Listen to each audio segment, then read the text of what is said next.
Texto do livro Roteiro, livro de Emmanuel, psicografia de Chico Xavier. Entre as forças comuns, lição 35. A lição anterior nos falou sobre o individualismo, alertando-nos para o caminhar único que cada um de nós irá trilhar. Agora, porém, Emmanuel nos conduz em direção oposta, para nos lembrar que nunca estamos sós, que tudo é interação e que somos parte de um todo. Sobre o tema, John Donne, poeta inglês nascido em 1572, aborda a questão e nos adverte. Nenhum homem é uma ilha isolada. Cada homem é uma partícula do continente, uma parte da terra. Se um torrão é arrastado para o mar, a Europa fica diminuída, como se fosse um promontório, como se fosse a casa dos teus amigos ou a tua própria. A morte de qualquer homem diminui-me, porque sou parte do gênero humano. E por isso não perguntes por quem os sinos dobram, eles dobram por ti. É certo que somos criaturas únicas, porém, isso não significa isolamento. E sobre esta questão, que teremos a oportunidade de refletir nesta lição, interagimos o tempo todo com o mundo que nos cerca, material e espiritualmente. Iniciemos a lição. Indiscutivelmente, a mediunidade, no aspecto em que a conhecemos, a Terra, é a resultante de extrema sensibilidade magnética, embora, no fundo, estejamos informados de que os dons mediúnicos em graus diversos são recursos inerentes a todos. Encontramos no capítulo 14 do Livro dos Médiuns a informação de que a mediunidade é inerente a um homem. Toda pessoa que sente a influência dos espíritos em qualquer grau de intensidade é médium. Essa faculdade é inerente ao homem. Por isso mesmo, não constitui privilégio, e são raras as pessoas que não a possuem, pelo menos em estado rudimentar. Pode-se dizer, pois, que todos são mais ou menos médiuns. Sabemos que em maior ou menor grau todos somos médiuns. Mas compreendemos o que significa sensibilidade magnética. Para pensar de forma simples sobre o magnetismo, recordemos de um ímã. Ele possui uma força que exerce um poder de atração ou repulsão entre determinados objetos. Assim, grosseiramente falando, a sensibilidade magnética seria a maior ou menor atração ou repulsão a algo. Isto em termos físicos. Podemos aplicar este conceito para as manifestações do espírito também? Atraímos espíritos, pensamentos e vibrações? Os médiuns possuem uma maior sensibilidade para perceber como se dá esta atração? Caminhemos um pouco mais com a lição em busca destas respostas. Cada ser é portador de certas atividades e, por isso mesmo, é instrumento da vida. A luz nasce da chama sem ser a chama. O perfume vem da flor, sem ser a flor. A claridade do núcleo luminoso une-se a radiações dos ambientes e o aroma da rosa mistura-se a emanações do meio, dando origem a variadas criações. Assim também o pensamento invisível do homem associa-se no invisível pensamento das entidades espirituais que o assistem, estabelecendo múltiplas combinações, em benefício do trabalho de todos na evolução geral. Luz e chama, perfume e flor, eu e o quê? Nessa dicotomia, o que somos? Somos a flor que perfuma o ambiente? Somos a chama que ilumina o caminho? Somos instrumento da vida? Nosso ser constrói o ambiente em que está.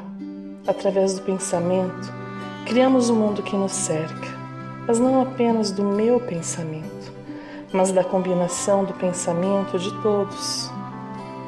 Retornamos ao início. Nenhum homem é uma ilha. Já o sabia Doni, que nasceu em 1572. Caminhamos mais um pouco com Emmanuel. Importa reconhecer, porém, que existem mentes reencarnadas em condições especialíssimas, que oferecem qualidades excepcionais para os serviços de intercâmbio entre os vivos da carne e os vivos do além. Nessas circunstâncias, identificamos os medianeiros adequados aos fenômenos de manifestação do espírito liberto, nos círculos de matéria mais densa. Perceber esta troca constante é a atribuição dos médiuns. Alguns, como Chico Xavier, exemplificam bem estas qualidades excepcionais de que Emmanuel nos dá notícia. Mais que isso, era uma mente voltada para o bem, entrelaçada com o Cristo, e que muito contribuiu e contribui para o desenvolvimento da humanidade. Forçoso, porém, é reconhecer que nem todos estão a serviço do Cristo. No livro Os Mensageiros, de André Luiz, há interessante discurso de Telésforo que nos auxilia a compreender os serviços de intercâmbio. Desde as primeiras tarefas do Espiritismo Renovador, nosso lar tem enviado diversas turmas ao trabalho de disseminação de valores educativos. Centenas de companheiros partem daqui anualmente, aliando necessidades de resgate ao serviço redentor, mas ainda não conseguimos os resultados desejáveis. Alguns alcançaram resultados parciais nas tarefas a desenvolver, mas a maioria tem fracassado ruidosamente. Nossos institutos de socorro debalde movimentam medidas de assistência indispensável. Raríssimos conquistam algum êxito nos delicados místeres da mediunidade e da doutrinação. Outras colônias de nossa esfera providenciam tarefas da mesma natureza, mas pouquíssimos são os que se lembram das realidades eternas no outro lado do véu.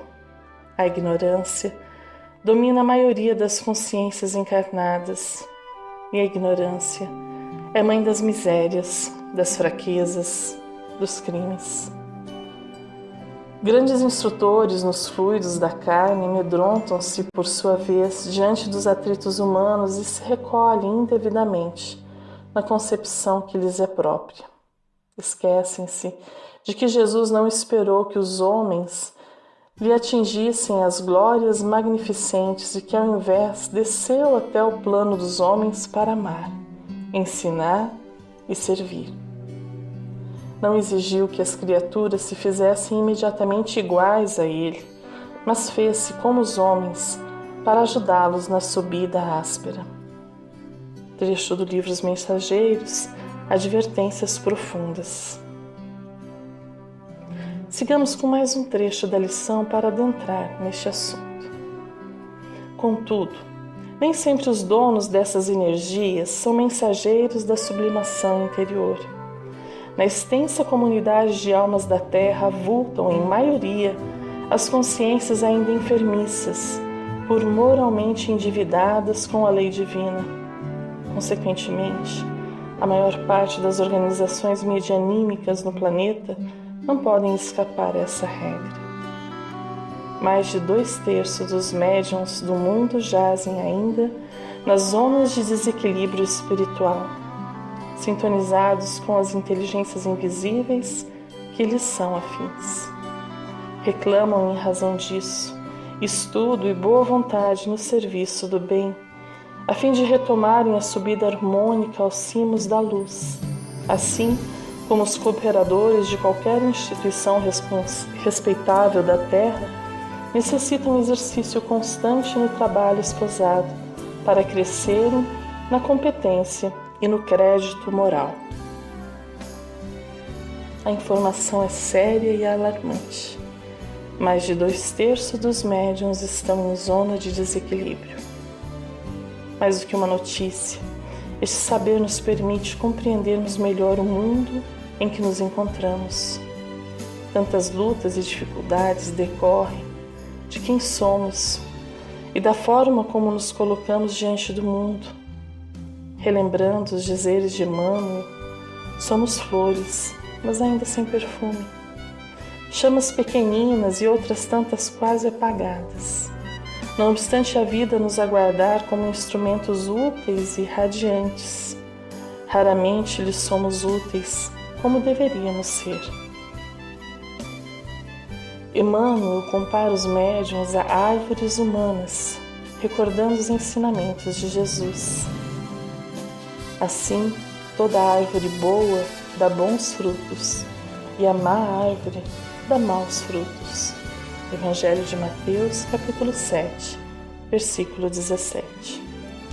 Vejamos o comentário ao versículo trazido no livro Mediunidade e Sintonia. O texto evangélico, ante a luz da doutrina espírita, não se refere aos médiuns categorizando-os por fachos ou estrelas, anjos ou santos. Com muita propriedade, reporta-se a eles como sendo árvores frutíferas, e sabemos à saciedade que as árvores produzem segundo a própria espécie. Não vivem sem irrigação e sem adubo, entretanto o excesso de uma e outro pode perdê-las. Em verdade, não prescindem do cuidado e do carinho de cultivadores atentos, contudo, se obrigam a tolerar vento e chuva, canícula e tempestade. São abençoadas por ninhos e melodias de pássaros amigos. Todavia, suportam pragas que por vezes lhe carcomem as forças e pancadas de criaturas irresponsáveis que lhes furtam lascas e flores.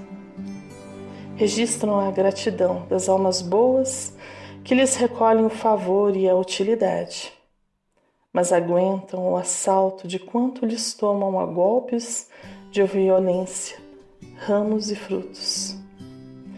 E conquanto estimáveis aos pomicultores que lhes garantem a existência, são submetidas por eles mesmos à poda criteriosa e providencial, com vistas ao rendimento e melhoria da produção. Assim, também são os médiuns da terra, postos no solo da experiência para a extensão do bem de todos. E anotemos que, semelhante às árvores preciosas, todos eles, por muito dignos, como sucede a qualquer criatura humana, se elevam em pensamento no rumo do céu, conservando, porém, os próprios pés nas dificuldades e deficiências do chão. A lição é preciosa e nos cabe a reflexão, como homens e como médiuns. Eis que todos somos. Que tipo de árvore eu sou? Quais os frutos que a minha vida produz? Caminhemos mais um pouco com Emmanuel. Ninguém se esqueça de que estamos assimilando incessantemente as energias mentais daqueles com quem nos colocamos em relação. E além disso, estamos sempre em contato com o que podemos nomear como sendo geradores específicos de pensamentos. Através deles, outras inteligências atuam sobre a nossa. Um livro, um laço afetivo, uma reunião ou uma palestra são geradores dessa classe. Aquilo que lemos, as pessoas que estimamos, as assembleias que contam conosco e aqueles que ouvimos influenciam decisivamente sobre nós. A sintonia decorre do que realizamos em nosso dia a dia. Nossas escolhas nos permitem assimilar as energias que guardam afinidade com elas. Quais as inteligências que estão atuando na nossa? Exemplificando, Se buscarmos uma boa leitura, estaremos criando um poderoso dínamo para atrair bons pensamentos. Porém, se nosso tempo é ocupado com frivolidades, disso decorrerá também a nossa sintonia. Não há mágica nem mistério. Elegemos e construímos o que nos acontece.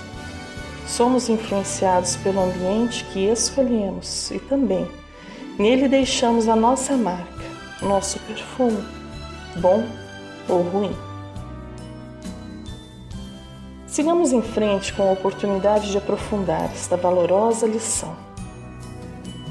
Devemos ajudar a todos, mas precisamos selecionar os ingredientes de nossa alimentação mais íntima.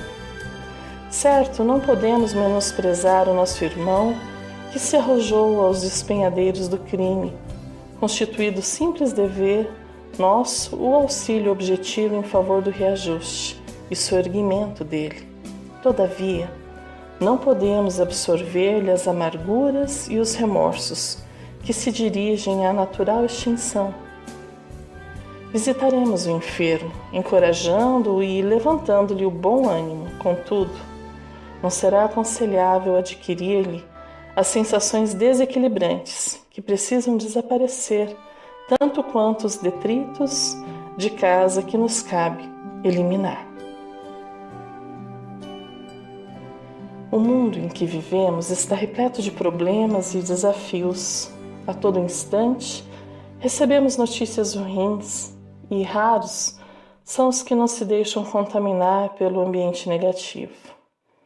Neste trecho, Emmanuel nos convida a perceber o que é meu e o que é do outro, e ao diferenciar, não deixar-se contaminar.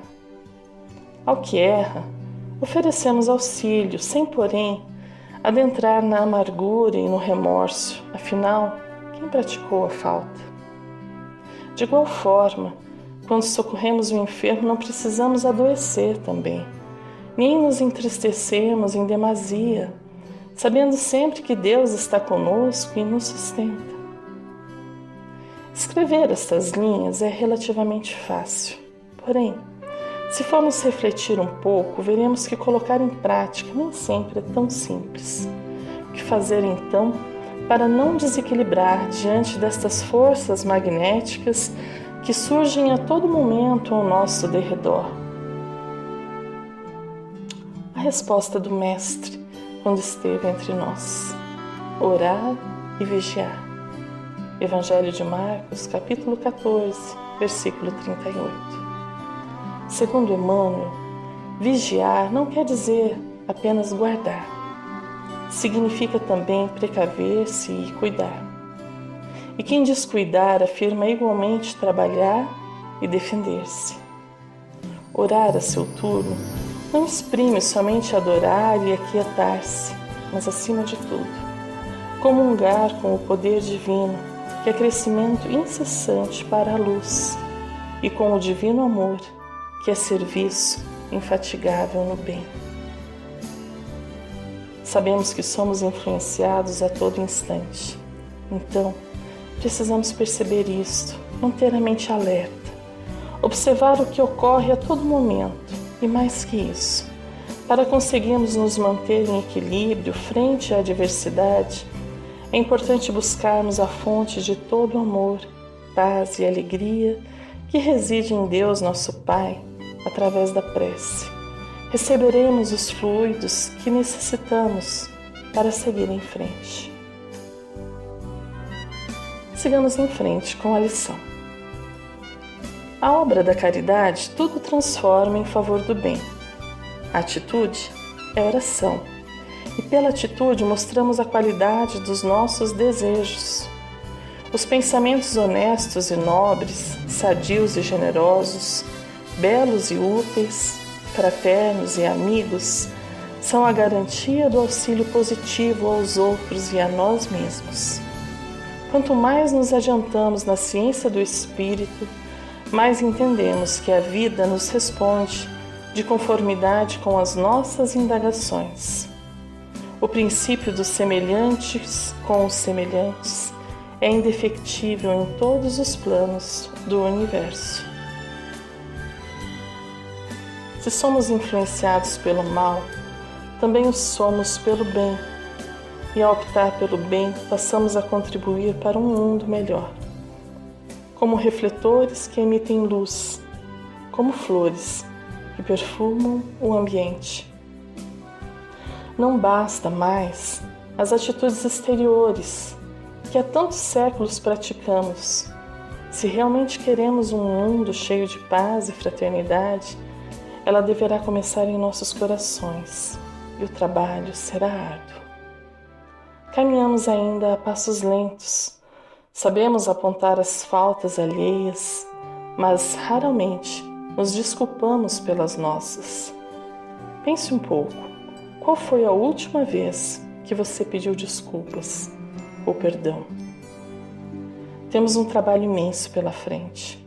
A reforma íntima nos aguarda. Encerrando a lição. Caminhamos no encontro de nós mesmos e, por isso mesmo, surpreendemos invariavelmente conosco aqueles que sentem com o nosso coração e pensam com a nossa cabeça. Os médios em qualquer região da vida, filtros que são de rogativas e respostas, precisam, pois, acordar para a realidade de que viveremos sempre em companhia daqueles que buscamos, de vez que por toda parte respiramos ajustados ao nosso campo de atração. O simples átomo nos ensina que em torno do seu núcleo gravitam os elétrons que atraem. De igual forma, as imensas estrelas têm os planetas gravitando ao seu redor. Tudo é regido pela lei de atração e cabe a nós identificarmos que estamos exatamente onde o nosso ser permite que estejamos. Queremos mais? Trabalhemos por isso. Gravitar para a unidade divina, esse é o objetivo da humanidade.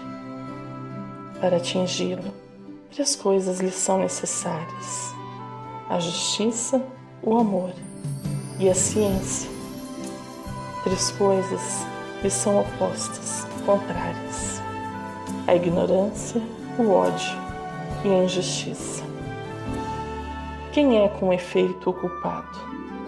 Aquele que por um extravio, por um falso impulso da alma, se distancia do objetivo da criação, que consiste no culto harmonioso do belo e do bem, idealizado pelo arquétipo humano, pelo homem-deus, por Jesus Cristo. Qual é o castigo? A consequência natural decorrente desse falso impulso, uma quantidade de dores necessárias para fazê-lo aborrecer-se da sua deformação pela prova do sofrimento. O castigo é o aguilhão que excita a alma pela amargura a voltar-se sobre si mesma, a retornar ao caminho da salvação. O objetivo do castigo não é outro senão a reabilitação, a redenção. Querer que o castigo seja eterno por uma falta que não é eterna é negar-lhe toda a razão de ser. Em verdade vos digo, cessai de pôr em paralelo na eternidade o bem, a essência do Criador, com o mal, a essência da criatura. Isso seria criar uma penalidade injustificável. Afirmai, ao contrário, o abrandamento gradual dos castigos e das penas pelas transmigrações e consagrareis, pela razão ligada ao sentimento, a unidade divina. Livro dos Espíritos, questão 1009, ditado por Paulo, o apóstolo. Um fraterno abraço e até o próximo estudo.